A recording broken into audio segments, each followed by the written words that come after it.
Hello, everyone, and welcome to BodyBags. I'll be your reviewer for today. I'm Lonnie from Tats.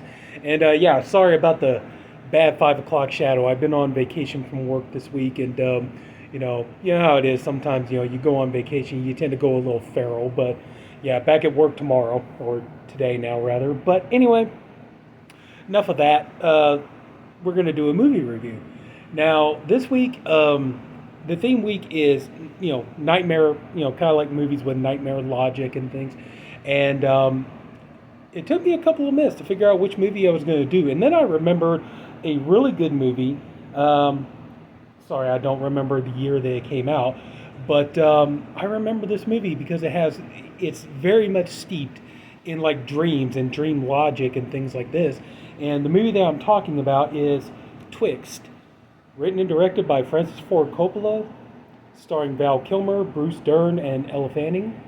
And interesting thing to note, this story actually came, if you listen to Coppola on the bonus features, the story came from a dream that he was having. He said that he was, at an event and he had, quite a bit to drink, and so he went to bed that night, and he had this dream. And in this dream, he was walking along and he went into this kind of like place. It was like a house or a hotel or something. And it was a place that he wanted to stay in. And he says, like one thing that he noticed that there was something about the floor. And then they told him that, that's actually that, it's a grave. And he said, in the dream, his logic was he didn't want to step on the grave. That would have been disrespectful. But then they explained to him that, pretty much the entire floor is one big grave. And that what ended up happening was that kind of like an older man, like a caretaker, had murdered like 20 children and buried them under the floor of this structure. And so Coppola woke up and he said he was upset because he wanted to go back and dream about this because he wanted to finish the dream. He wanted to solve the mystery. What had happened to these children? Who did it? What went on with them? Things like this. And so he started coming up with the ideas, and then, of course, he was just like, well, I just got to kind of finish it and piece it all together and, come up with, other things and get this story out of me. So he sat down, he wrote his script, and he made his movie. It's a very low budget, not very low budget, but it is a low budget film. But the story is about Hall Baltimore, Val Kilmer's character. He comes to this small, what they would call like a podunk town. Very small, maybe like, a little 4th Street kind of burg kind of a thing. So he goes to this small town and, he's there. He's a writer. He's mostly known for writing books about witches. And so he goes to this small town to do a book signing. So he goes to, and it turns out there's no bookstore. He ends up actually having to do the signing inside of a, he ends up having to do the book signing inside of a hardware store. And there he encounters Bobby LaGrange, who is played by Bruce Dern. And Bruce Dern, I'm going to say, if you're going to watch this movie for anything, watch it for Bruce Dern's performance. Bruce Dern he's like really over the top, but in a fun way. And he's a very eccentric character. And he's one of these kind of people, he always speaks about himself in the third person. He never says like I or me or any of that kind of stuff. He always, he's all like, you were talking to Bobby LaGrange, and Bobby LaGrange does not like this, or Bobby LaGrange will do that, or whatever else. He's always talking about himself in like the third person and stuff. And he's kind of weird and eccentric. So he's talking to Val Kilmer's character, and he decides he wants to collaborate on a book with him. And at first, Val Kilmer's just kind of, whatever, and all this stuff. So he goes back to his hotel, and he's staying the night there, and he's talking to his wife, and then he comes to find out that his daughter died in a boating accident. And he's drinking a lot, and he's trying to like keep from having to deal with it and stuff, but he's got a lot of remorse, a lot of regret and things like this. And he's talking to his wife, and it turns out they're kind of in financial straits and and all this, and his publisher wants him to write another book about witches, but he doesn't want to write a book about witches. He's talking about like, I want to do something. He's like, I want to do something for me. I want to do a book that's art. I want to make a piece of art and things like this.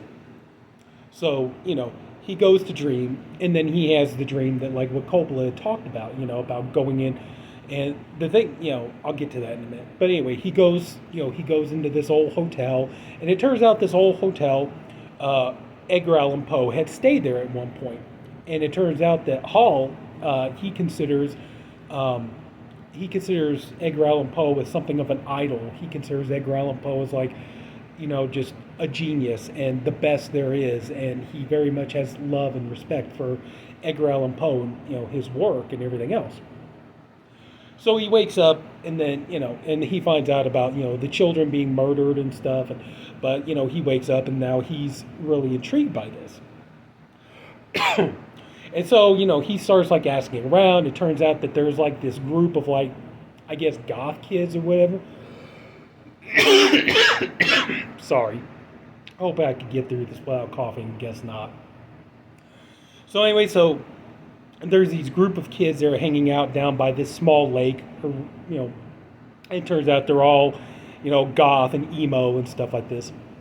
And like the people, like a lot of people in a lot of small towns, they're very superstitious and all this kind of stuff. And they think that these kids are vampires. And they think that they worship Satan and all this other kind of stuff. So, it's kind of very funny from that perspective. But,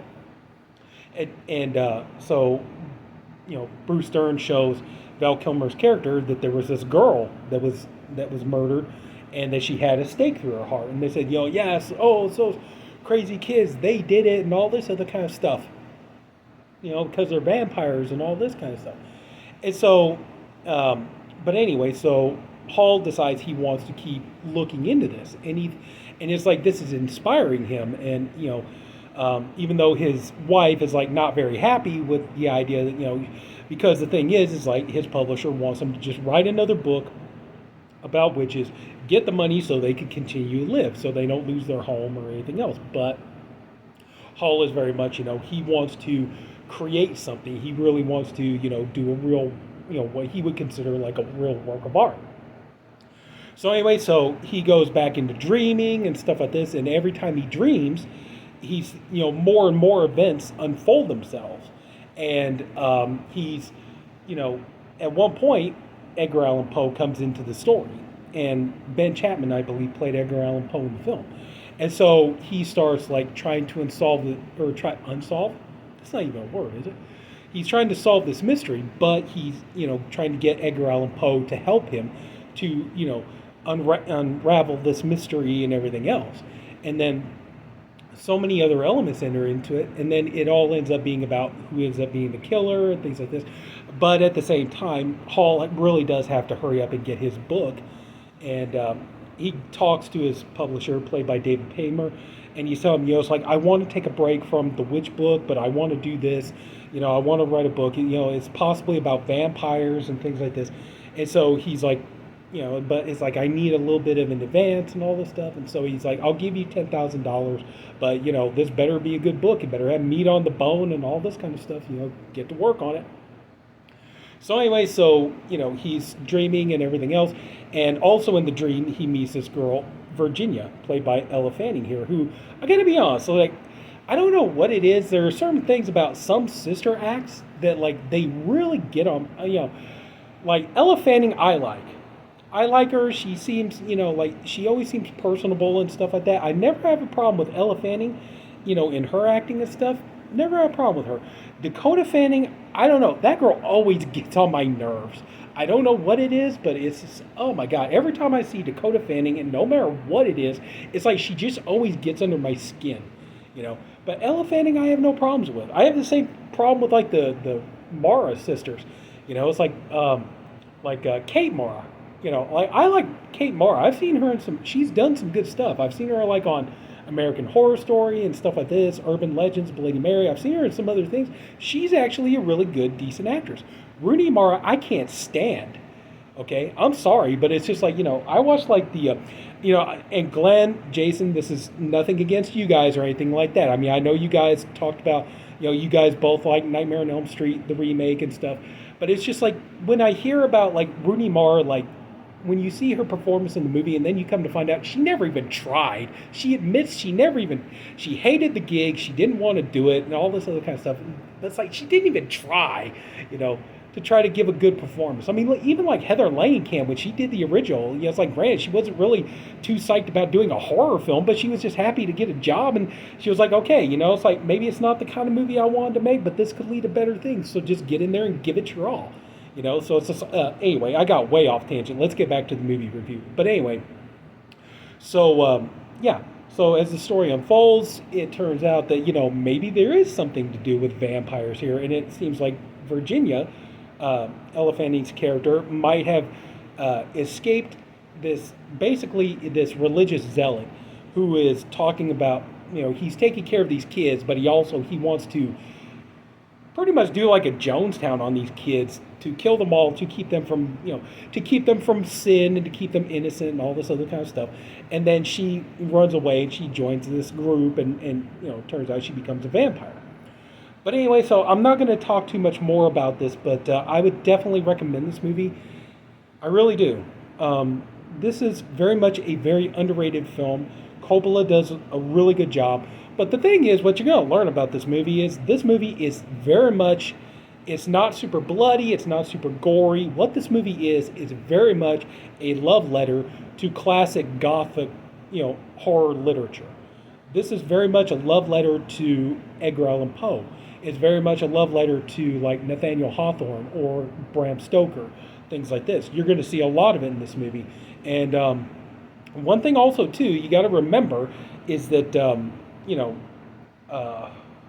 where was I going? Oh, one thing also, too, that you got to remember, one thing you're going to get with a Coppola film is that it's a beautiful film. It's gorgeously shot. It's very well done. The dream sequences are done in kind of a black and white, almost kind of like, looks almost like a Sin City kind of a thing. But, you do get some color elements peppered throughout here. Like at one point, Val Kilmer's character is walking with, Poe. And Poe's got like a lantern and everything. And like the lantern is shining like a bright orange. Or like, there are parts where like, the color red will show through and things like this, kind of. But the movie is so beautifully done. It's beautifully shot. The acting overall is pretty good. Elle Fanning, I think, did a really good job. Like I said, though, the one you really want to watch this movie for is Bruce Dern. Bruce Dern is, like I said, he's over the top, but in a fun kind of way, in a good kind of way. And his performance is just so cool to watch. Val Kilmer does a solid job. It's just, he's always been a good leading man. I know, we've all heard stories about, like he's one of those actors who's incredibly difficult to work with and stuff like this, but it's like when he does a movie, he does a good job. It's like he does deliver the goods. But anyway, it's a beautiful film. It's a good story, and it's one thing I like about it though too is like the dreams are not so. We've seen movies where they talk about dreams and things like this, but the movie gets so confusing that it's like the audience is like, what? It's like I have no clue what's going on here. It almost kind of goes that way a little bit in this movie, but then Coppola pulls it back and he keeps it, grounded, and he keeps it to where you can follow the story, you can understand it. It doesn't get out of hand. So I would definitely say, yeah, check this movie out.